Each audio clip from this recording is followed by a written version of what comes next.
खोज रग निज मन मकुर सुधार। बुद्धहीन तन जान के सुमिरहु पवन कुमार। बल बुद्धि विद्या देव मुहि हरहु कलेश विकार। बोल श्री बजरंगबली महाराज की जय। राजा पृथु बोले, हे नारद जी, अब आप कृपा कर मुझे यह बताइए कि वृंदा को मोहित कर भगवान विष्णु ने क्या किया और फिर वहां से कहाँ गए। तब नारद जी ने कहा, जब देवता स्तुति कर मौन हो गए तब भगवान शंकर ने सब देवताओं से प्रसन्न होकर कहा, हे ब्रह्मादि देवताओं, जलंधर तो मेरा ही अंश था। मैंने उसे तुम्हारे लिए नहीं मारा, किंतु यह मेरी सांसारिक लीला थी। फिर भी आप लोग यह सत्य कहिए कि इसमें आप सुखी हुए हैं या कि नहीं। तब तो ब्रह्मा आदि देवताओं ने नेत्र हर्ष से खिल गए और उन्होंने शिव जी को प्रणाम करके विष्णु जी का यह सब वृत्तांत कह सुनाया, जो उन्होंने बड़े प्रयत्न से वृंदा को मोहित किया था तथा वह अग्नि में प्रवेश कर परम गति को प्राप्त हुई थी। देवताओं ने यह भी कहा कि तभी से वृंदा की सुंदरता पर मोहित हुए विष्णु उनकी चिता की राख लपेटे इधर उधर घूमते हुए। अतएव आप उन्हें समझाइए, क्योंकि यह प्राकृतिक सदा चराचर आपके अधीन है। देवताओं से यह वृत्तांत सुनकर शंकर जी ने उन्हें अपनी दुष्तर माया समझाई और कहा कि यह सारा जगत उसी के अधीन है। उसी से मोहित विष्णु भी काम के बस हो गए हैं। परंतु महादेवी उमा त्रिदेवी की जननी सबसे परे है। वह मूल प्रकृति पर मनोहर और वही गिरिजा भी कहलाती है। अतएव विष्णु का मोह दूर करने के लिए आप सब उनकी शरण में जाइए। यदि वो प्रसन्न हो जाएंगी तो आपका सब कार्य पूर्ण हो जाएगा। भगवान शंकर की आज्ञा से सब देवता मूल प्रकृति को प्रसन्न करने चले। उनके स्थान पर चलकर उनकी बड़ी स्तुति की। तब आकाशवाणी हुई, हे देवताओं, मैं 3 प्रकार से तीनों गुणों से पृथक होकर स्थित होती हूँ। सत्य गण से गौरी, ज्योति रूप हूँ। अतएव अब आप लोग मेरी रक्षा से यदि सादर उन देवियों के पास जाओ तो वो तुम्हारे सब मनोरथों को पूर्ण कर देगी। यह वाणी सुनकर देवताओं के नेत्र खुल गए। वह भगवती का आदर करते हुए गौरी, लक्ष्मी और सरस्वती को प्रणाम करने लगे। सब देवताओं ने भक्ति पूर्वक वो सब देवियां प्रकट हो गई। सब देवताओं ने प्रसन्न होकर भक्ति पूर्वक अपना निवेदन किया। देवियों ने कुछ बीज देकर कहा, इन्हें ले जाकर दे दो, तुम्हारे सब कार्य सिद्ध हो जाएंगे।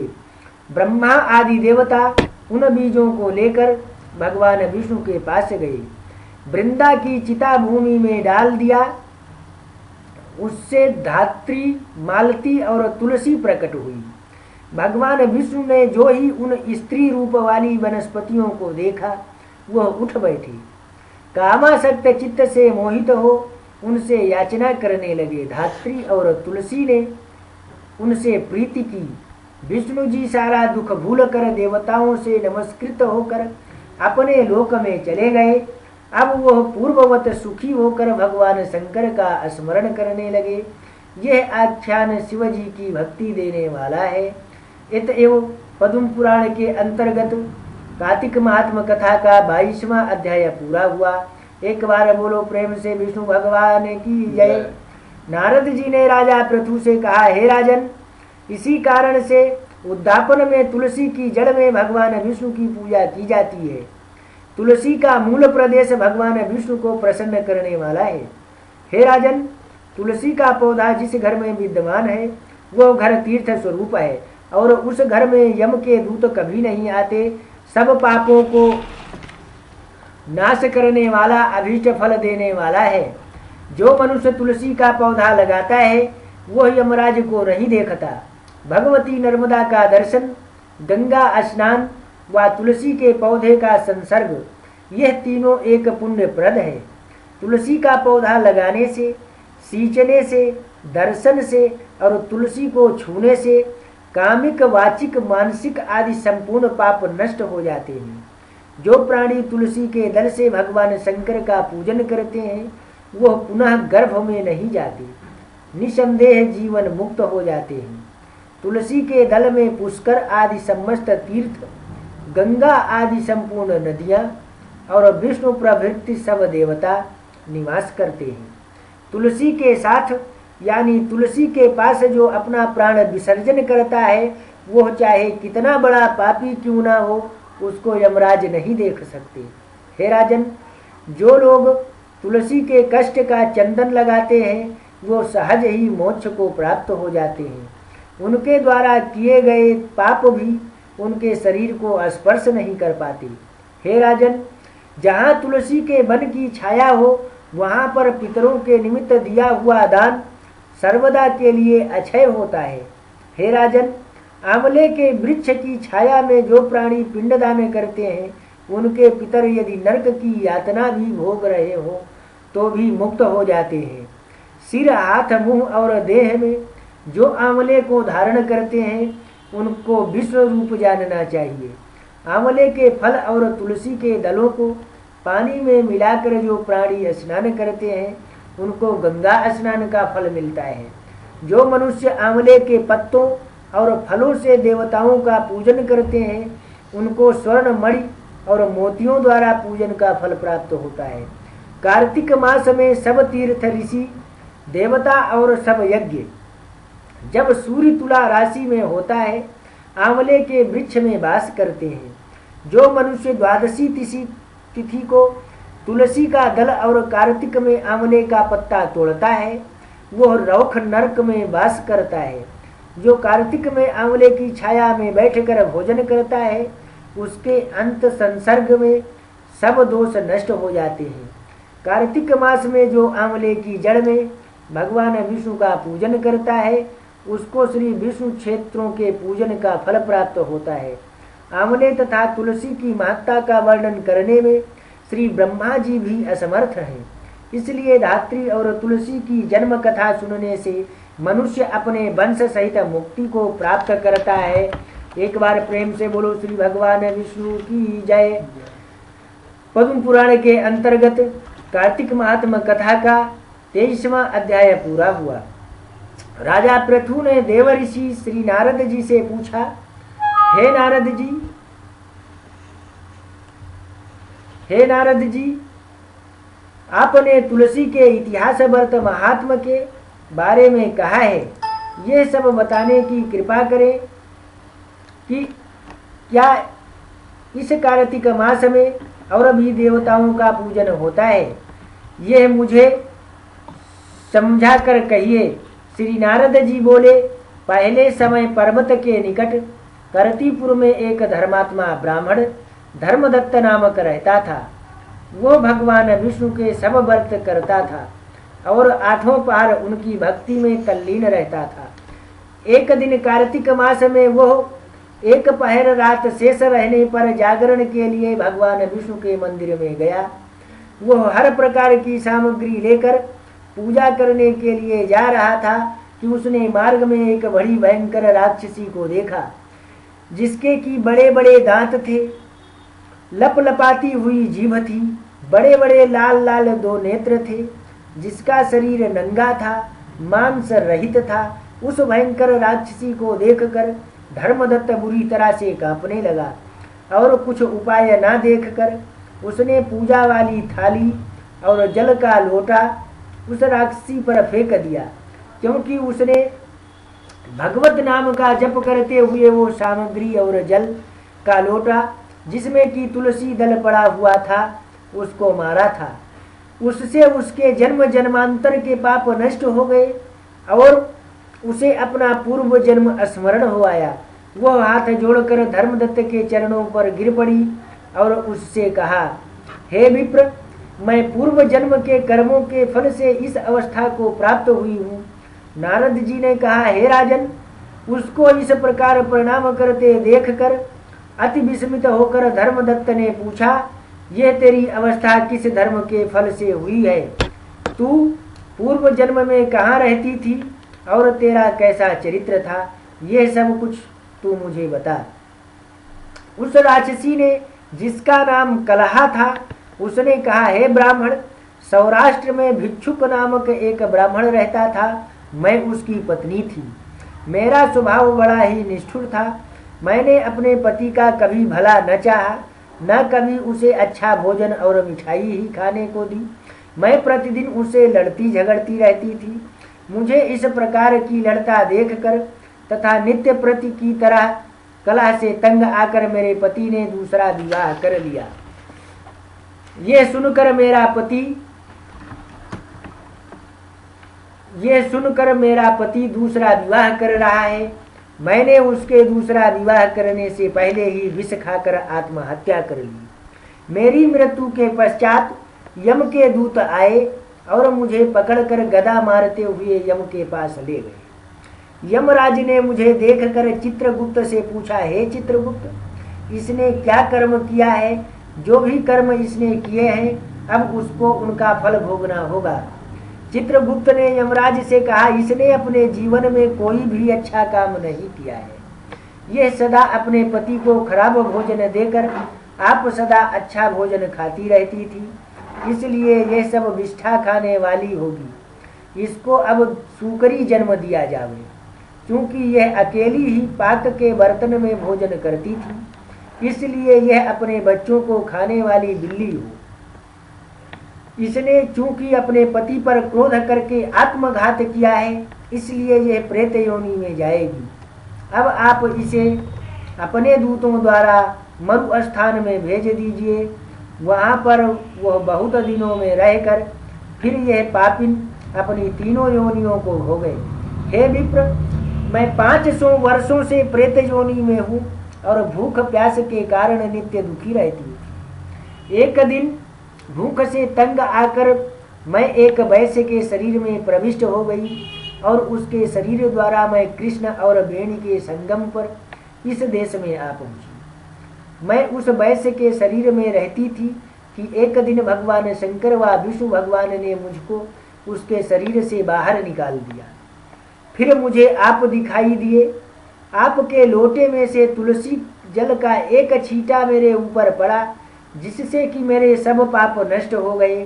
हे दिव्योत्तम, अब आप मुझे यह बतलाइए कि आगे होने वाली तीनों योनियों और इस प्रेत देह से भरी मुक्ति किस तरह होगी। धर्मदत्त कलह की बात सुनकर और उसके पिछले कर्मों और उसकी वर्तमान अवस्था को देखकर बड़ा दुखी हुआ और उसका दुख देखकर उसका चित्त पिघल गया।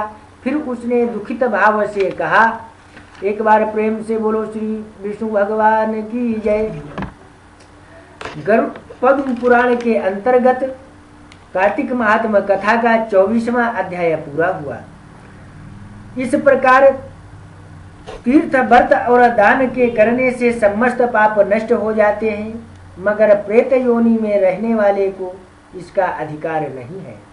परंतु तुम्हारे दुख को देखकर मैं अत्यंत दुखी हूँ और तुम्हारा दुख दूर किए बिना मुझे संतोष नहीं होता।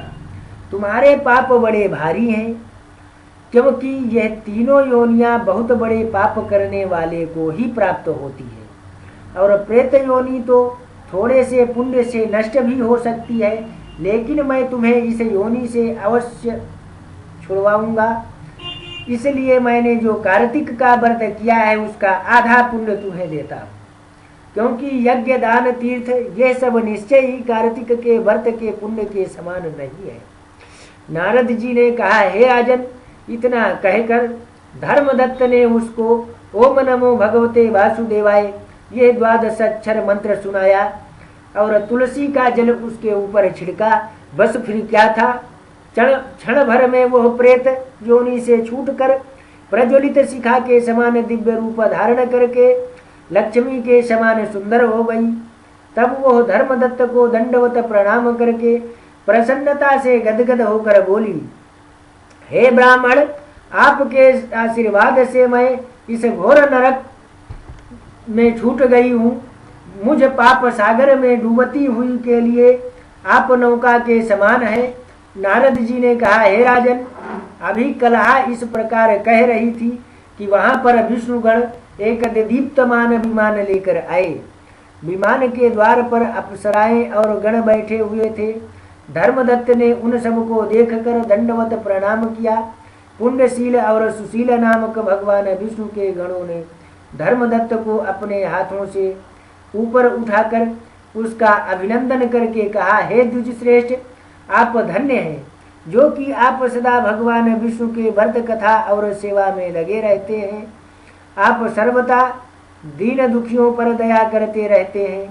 आपने जो अपने बाल्यकाल में पवित्र और शुभ कार्तिक व्रत किया था, आपने उसके आधे फल से कलहा के पूर्व जन्म के एकत्रित पाप नष्ट कर दिए हैं। यही नहीं, आपके कृपा से सैकड़ों जन्म के पाप नष्ट हो गए हैं। आपके जागरण आदि के करने के पुण्य प्रभाव से आकाश मंडल से यह विमान आया है। हे ब्राह्मण, अब हम इसे भांति भांति के भोगों से युक्त वैकुंठ में ले जा रहे हैं। आपके दान पुण्य के प्रभाव से, कार्तिक व्रत या तुलसी पूजा के प्रभाव से यह अब भगवान विष्णु के निकट रहेगी। आप भी इस जन्म के पश्चात अपनी दोनों स्त्रियों सहित वैकुंठ लोक में भगवान विष्णु के समीप रहेंगे और मुक्ति प्राप्त करेंगे। हे दया सागर, वह मनुष्य धन्य है और जन्म उन्हीं का भलीभूत है जिन्होंने की तुम्हारी तरह भगवान विष्णु की भक्ति की है। क्योंकि भगवान विष्णु अपने भक्तों का भला कर क्या नहीं देते, वो सब कुछ देते हैं। जिन्होंने प्राचीन काल में उत्तानपाद के पुत्र को ध्रुव स्थान में पहुंचाया, जिसके स्मरण मात्र से प्राणियों की सदगति हो जाती है। प्राचीन काल में भगवान विष्णु केवल अपने नाम को स्मरण से ही ग्राह द्वारा पकड़े हुए हाथी को हस्त योनि से मुक्त करके जय नाम देकर अपना पार्षद बना लिया। तुमने उसी विष्णु की सेवा की है, उसी से तुम अपनी दोनों स्त्रियों सहित 1000 वर्ष तक भगवान विष्णु के समीप निवास करोगे। जब तुम्हारा पुण्य क्षीण हो जाएगा, तब तुम पृथ्वी पर सूर्य वंश में अपनी दोनों स्त्रियों के साथ दशरथ के नाम से प्रसिद्ध राजा होगे, तथा यह कलहा तुम्हारे आधे पुण्य की भागीदार होने के नाते तुम्हारी तीसरी भार्या होगी। भगवान विष्णु तुम्हारे पुत्र के रूप में तुम्हारे निकट रहेंगे और देवताओं का कार्य करेंगे। भगवान विष्णु को प्रसन्न करने वाले तुम्हारे कार्तिक व्रत से अधिक महत्वपूर्ण यहाँ दान, तीर्थ और आदि कोई भी नहीं है। हे दया सागर, तुम धन्य हो, क्योंकि तुमने जगत गुरु भगवान विष्णु को प्रसन्न करने के लिए कार्तिक का व्रत किया है, जिसके आधे पुण्य के फल की भागीदार इस कलहा को इस समय हम अपने साथ विष्णु लोक को जा रहे हैं। इति श्री पद्म पुराण के अंतर्गत कार्तिक महात्म कथा का 25वां अध्याय पूरा हुआ। एक बार प्रेम से बोलो श्री लक्ष्मी नारायण भगवान की जय। नारद जी ने कहा, देवगणों के ऐसे वचन सुनकर धर्मदत्त ने कहा, सब मनुष्य भगवान विष्णु की प्रसन्नता के लिए विधिवत आराधना, यज्ञ, दान, व्रत, तीर्थ तथा तपस्या आदि करते हैं, किंतु कोई ऐसा सरल उपाय बताइए कि जिसके करने से इनका सबका फल प्राप्त हो। गणों ने कहा, हे द्विजश्रेष्ठ, आपका प्रश्न बड़ा श्रेष्ठ है। हम आपको भगवान विष्णु को शीघ्र प्रसन्न करने का उपाय बताएंगे। हम इतिहास सहित प्राचीन वृत्तांत सुनाते हैं, सावधानी से सुनो। प्राचीन काल में कांडचीपुरी में चोल नामक चक्रवर्ती राजा राज्य करता था। उसी के नाम से उसके देश का नाम भी चोल ही प्रसिद्ध था। राजा चोल के राज्य में कोई प्राणी दरिद्री, दुखी, पापी व रोगी नहीं था। यह सब राजा के यज्ञ करने का प्रभाव था। ताम्रपणी नदी के दोनों किनारों पर सोने के यज्ञ स्तंभ सुशोभित थे। हे द्विजवर, एक दिन वह राजा भगवान विष्णु के पास गया। भगवान उस समय शेष शैया पर योग निंद्रा बस सो रहे थे। राजा ने उनकी मणियों, मोतियों और स्वर्ण के दिव्य फलों फूलों द्वारा पूजा की। यह साष्टांग प्रणाम करके भगवान के चरणों के पास ही बैठ गया। थोड़ी देर के बाद राजा ने अपनी नगरी कांचीपुरी के ब्राह्मण विष्णुदास को वहां आते हुए देखा। विष्णुदास भगवान की पूजा के लिए तुलसी दल और जल लिए हुए था। विष्णुदास ने वहां आकर भगवान को विष्णु सूक्ति मंत्रों द्वारा स्नान करवाकर मंजरी तथा दलों के से उनका विधिवत पूर्वक पूजन किया।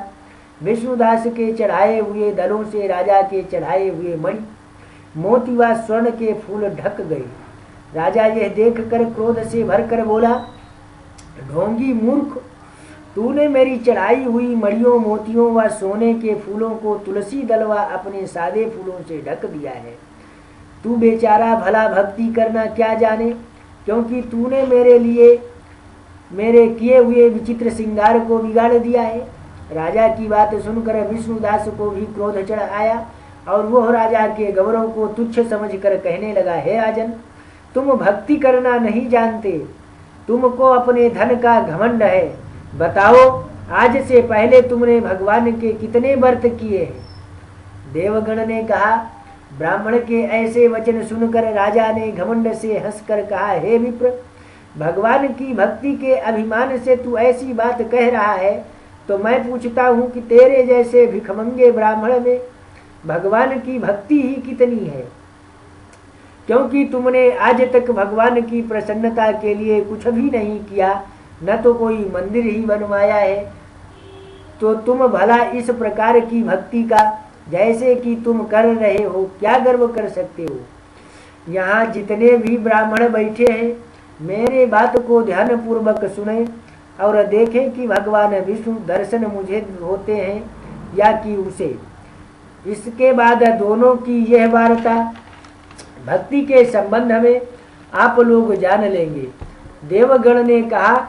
ऐसा कहकर राजा अपने महल में चला गया और वहां जाकर अपने अपने पुरोहित मधुगल को आचार्य बनाकर विष्णु यज्ञ आरंभ कर दिया।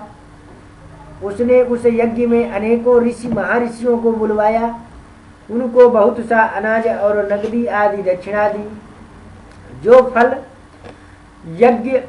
जो यज्ञ पहले ब्रह्मा जी ने गया में किया था, वही यज्ञ राजा चोल ने अपनी नगरी चोल में किया।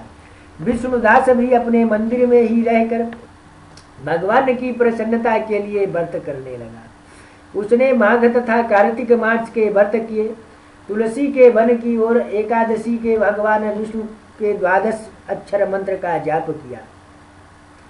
वो भगवान को प्रसन्न करने के लिए गीत गाता रहा, वह नृत्य करता रहा। नित्य प्रति व्रत करता, भूमि पर सोता, हर समय भगवान विष्णु का स्मरण करता और सब प्राणियों में समदृष्टि से भगवान को ही देखता था। इस प्रकार राजा चोल और विष्णु द्वारा दोनों को आराधना करते हुए बहुत दिन बीत गए। इति श्री पद्म पुराण के अंतर्गत कार्तिक महात्मा कथा का 26वां अध्याय पूरा हुआ। एक बार प्रेम से बोलो श्री लक्ष्मी नारायण भगवान की जय। गणों ने कहा, विष्णुदास एक दिन भोजन तैयार करके भक्ति में तल्लीन था कि कोई उनका भोजन चुरा कर ले गया, लेकिन सायंकाल की आराधना हो सके और व्रत भंग न हो, इसलिए उसने उस दिन दोबारा भोजन तैयार नहीं किया। श्री नारद जी ने कहा, हे राजन, इस तरह लगातार 7 दिन तक कोई दूसरा भोजन चुराता रहा। तब वह हैरान होकर सोचने लगा कि यह तो बड़ी विचित्र घटना है कि न जाने कौन हर रोज मेरे भोजन को चुरा कर ले जाता है, फिर भी इस देव स्थान को छोड़ना नहीं चाहिए। अगर मैं भोजन बनाकर खा लेता हूँ तो देर हो जाएगी और पूजा छूट जाएगी, अतः मुझे भोजन बनाकर तुरंत खाना नहीं चाहिए। बिना भगवान को भोग लगाए वैष्णवों को भोजन नहीं करना चाहिए। अगर 7 दिन भोजन को बीत गए हैं तो आज एक दिन और सही। आज मैं भली भांति भोजन की रक्षा करूंगा और देखूंगा कि हर रोज इसे कौन चुरा कर ले जाता है। ऐसा सोचकर विष्णुदास भोजन के पास ही छिपकर बैठ गया और उसने थोड़ी देर के बाद देखा कि वहां पर एक चंडाल आया, जिसका शरीर अत्यंत दुर्बल था। उसके शरीर पर केवल चमड़ी ही चमड़ी दिखाई देती थी। जब वह चंडाल भोजन चुरा कर चल दिया तो विष्णुदास ने उसे पुकारा, हे भाई, यह रूखा भोजन ले जाकर क्या करोगे, घी भी लेते जाओ। ऐसा कहकर वो श्रेष्ठ ब्राह्मण आगे को बढ़ा। विष्णुदास को अपनी ओर आते देखकर वो चंडाल तेजी से दौड़ने लगा। वो ब्राह्मण से डर गया, लेकिन निर्बलता के कारण दौड़ भी तो न सकता था। अतः वो भूमि पर गिर पड़ा और मूर्छित हो गया। चंडाल को मूर्छित देखकर विष्णुदास लपक कर उसके पास पहुंचा और अपने वस्त्र से उस पर हवा करने लगा। और उसके बाद उसने जो कुछ देखा उसे देखकर वो आश्चर्यचकित हो गया। उसने देखा कि उसके सन्मुख शंख चक्र गदा, पद्म पीताम्बरधारी, चतुर्भुजी रूप, अलसी के फूल के समान वाले छाती में कौस्तुभ माला से सुशोभित साक्षात श्री भगवान विष्णु खड़े हैं। भगवान का दर्शन करके सात्विक भाव से मुक्त वो श्रेष्ठ ब्राह्मण उनकी स्तुति तथा प्रणाम कुछ भी न कर सका। वहीं पर सब इंद्र आदि देवता भी उपस्थित हो गए और गंधर्व तथा अप्सराएं आकर गीत गान करने लगी तथा नृत्य करने लगी। विष्णु भगवान ने अपना स्वरूप ब्राह्मण को प्रकट कर उसका आलिंगन किया और दिव्य विमान में बैठा कर उसे वैकुंठ को ले गए। दिव्य विमान में ब्राह्मण को विष्णु के साथ जाते हुए चोल राजा ने भी देखा। उसने अपने गुरु आचार्य मुग्दल को कहा कि मैंने जो यज्ञादि किए हैं वह सब व्यर्थ हुए। जितनी दान दक्षिणा मैंने ब्राह्मणों को दी हुई वो असफल हुई। विष्णु भगवान के दर्शन नहीं हुए। विष्णुदास ब्राह्मण ने केवल श्रद्धा से भक्ति की। उसके प्रभाव से विष्णु भगवान ने आकर उसको दर्शन दिए। इसलिए भक्ति ही सर्वोपरि है। मुझे विष्णु भगवान के दर्शन के लिए राजकाज त्याग कर भक्ति करनी चाहिए। राजा के कोई पुत्र न होने के कारण उसने भांजे को राजगद्दी का अधिकारी बना दिया और आप विष्णु भगवान की भक्ति करने लगा। बहुत काल तक भक्ति करने के बाद भी जब विष्णु भगवान ने दर्शन नहीं दिए तो वह अग्निकुंड में कूद पड़ा। अग्नि में प्रकट होकर विष्णु भगवान ने राजा को गोदी में उठा लिया और फिर कहा कि मैं तेरे त्याग और भक्ति से बहुत प्रसन्न हूँ। उसका आलिंगन करके उसको दिव्य विमान में अपने साथ बिठाकर वैकुंठ लोक में ले गए। भगवान विष्णु ने अपने समान रूप वाले ब्राह्मण को पुण्यशील और राजा चोल को सुशील नाम देकर दोनों को अपना द्वारपाल बनाया। इति श्री पद्म पुराण के अंतर्गत कार्तिक महात्मा भाषा का 27वां अध्याय पूरा हुआ। एक बार प्रेम से बोलो श्री लक्ष्मी नारायण भगवान की जय। धर्मदत्त ने पूछा, हे देवगण, जय और विजय ने अपने पूर्व जन्म में ऐसा कौन सा पुण्य किया था जिससे भगवान विष्णु का रूप धारण करके वह उनके द्वारपाल हुई। गणों ने कहा, प्राचीन काल में तृणाबिंदु की पुत्री देवहूति से कंधर्व ऋषि द्वारा केवल देखने मात्र से ही 2 सुंदर बालक उत्पन्न हुए थे। उनमें से बड़े का नाम जय और छोटे का नाम अजय हुआ। बाद में देवहूति के गर्भ से कपिल देव जी भी हुए। जय और अजय दोनों ही भगवान विष्णु के बड़े भक्त और धर्मात्मा थे। दोनों ही नित्य प्रति अष्टाक्षर मंत्र का जाप करते थे और भगवान विष्णु का व्रत करते थे। भगवान भी उन दोनों भाइयों पर अत्यंत प्रसन्न थे और नित्य पूजा के समय उनको दर्शन दिया करते थे। एक समय राजा के निमंत्रण पर देव ऋषि नारद गणों सहित राजा के यज्ञ में पधारे। उस यज्ञ में जय ने ब्रह्मा और अजय ने पुरोहित बनकर यज्ञ को संपूर्ण करवाया। यज्ञ की विधि पूर्वक समाप्ति हुई। मरुत राजा ने जय और अजय को बहुत सा धन दिया। वह दक्षिणा लेकर दोनों भाई अपने आश्रम में वापस आए। धन का बंटवारा करते समय दोनों भाइयों का आपस में झगड़ा हो गया। जय ने अजय से कहा कि धन के 2 बराबर बराबर भाग होने चाहिए। अजय ने कहा, नहीं, जितना धन जिसको मिला है उतना धन उसका है। तब जय ने क्रोध में भरकर अजय को श्राप दिया, तुम धन लेकर नहीं देना चाहते हो, इसलिए तुम ग्राह हो जाओ। अजय ने जय का दिया हुआ श्राप स्वीकार कर लिया और जय को श्राप दिया, तू अभिमानी है इसलिए तू हाथी हो जा। जब नियम पूर्वक दोनों की पूजा के समय जब भगवान उनको दर्शन देने के लिए आए तो दोनों ने भगवान से श्राप मोचन का उपाय पूछा। दोनों ने प्रभु से कहा, हे देव, हम दोनों आपके भक्त हैं, मगर हम हाथी की योनि में कैसे होंगे? हे कृपा सागर, श्राप से हमारा उद्धार कीजिए। भगवान विष्णु ने कहा, मेरे भक्तों की वाणी भी कभी असत्य न होगी, यमराज भी इसको अन्यथा नहीं कर सकते। पूर्व काल में मुझे भक्त राजा प्रहलाद के कहने पर स्तंभ से प्रकट होना पड़ा था और राजा अम्बरीश के कहने पर 10 अवतार लेने पड़े थे। अतएव तुम दोनों अपने श्रापों को भोग कर फिर मेरे लोक को प्राप्त होगी। इतना कहकर भगवान विष्णु अंतर ध्यान हो गए। गणों ने कहा, तब वह दोनों गंडकी नदी के किनारे मगर और हाथी हुए। जाति स्मरण रहने के कारण इस योनि में भी भगवान विष्णु का व्रत नियम पूर्वक किया करते थे। एक दिन कार्तिक की पूर्णमासी को वह हाथी स्नान के लिए गंडकी नदी में गया। तब पिछले जन्म का श्राप स्मरण करके मगर ने हाथी को पकड़ लिया। मगर के पकड़े हुए हाथी ने भी भगवान विष्णु का स्मरण किया।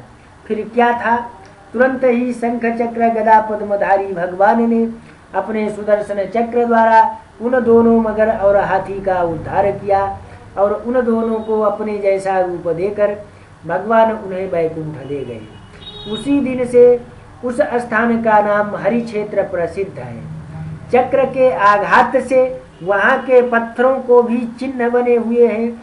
वह दोनों भी जय और अजय के नाम से आज तक संसार में प्रसिद्ध है। हे विप्र, आपने भगवान विष्णु के द्वारपालों के संबंध में जो प्रश्न किया था उसका विस्तृत उत्तर मैंने दे दिया है। इसलिए हे द्विज, तुम भी ईर्षा और द्वेष को त्याग कर नित्य भगवान विष्णु का व्रत करो। जगत के प्रत्येक जीव को समदृष्टि से देखो। तुला, मकर और मेष की संक्रांति में नित्य प्रातः स्नान किया करो। एकादशी व्रत किया करो। तुलसी वन की रक्षा किया करो। गौ ब्राह्मण वैष्णव की सेवा के लिए हर समय तैयार रहा करो। व्रत करने वालों को मसूर, कांची, बैगन के साग का कदापि प्रयोग नहीं करना चाहिए। हे धर्मदत्त, ऐसा करने पर तुम शरीर त्यागने के लिए पश्चात हम लोगों के समान गति पाओगे। भगवान विष्णु को प्रसन्न करने वाले इस व्रत के समान फल देने वाला तीर्थ, दान और यज्ञ दूसरा कोई नहीं है। एक बार प्रेम से बोलो श्री विष्णु भगवान की जय। हे विप्र, तुम धन्य हो, क्योंकि तुमने विष्णु भगवान को प्रसन्न करने वाला व्रत किया है और जिसका आधा फल तुमने इस कलहा को दिया है। उसके फल स्वरूप हम कलहा को वैकुंठ में ले जा रहे हैं। नारद जी ने राजा पृथु से कहा, हे राजन, इस प्रकार धर्मदत्त को विष्णु भक्ति का उपदेश देकर कलहा को साथ लेकर विष्णु के पार्षद वैकुंठ को चले गए। धर्मदत्त भी उनके आदेशानुसार भगवान विष्णु के व्रत में तल्लीन हो गया और फिर जब उसका देहांत हुआ तो अपनी दोनों स्त्रियों के साथ विष्णुलोक को गया। हे राजन, जो कोई भी प्राचीन काल के इस इतिहास को सुनता है और सुनाता है वह अंत में विष्णुलोक को जाता है। एक बार प्रेम से बोलो श्री लक्ष्मी नारायण भगवान की जय। यह कार्तिक मास कथा आपको 3marg.info से सौजन्य से सुनाई जा रही है। ज़्यादा जानकारी के लिए अथवा विभिन्न तीर्थों की ऑनलाइन यात्रा के लिए 3marg.info पर जाएं। इति श्री पद्म पुराण के अंतर्गत कार्तिक महात्म का भाषा टीका 28वां अध्याय पूरा हुआ।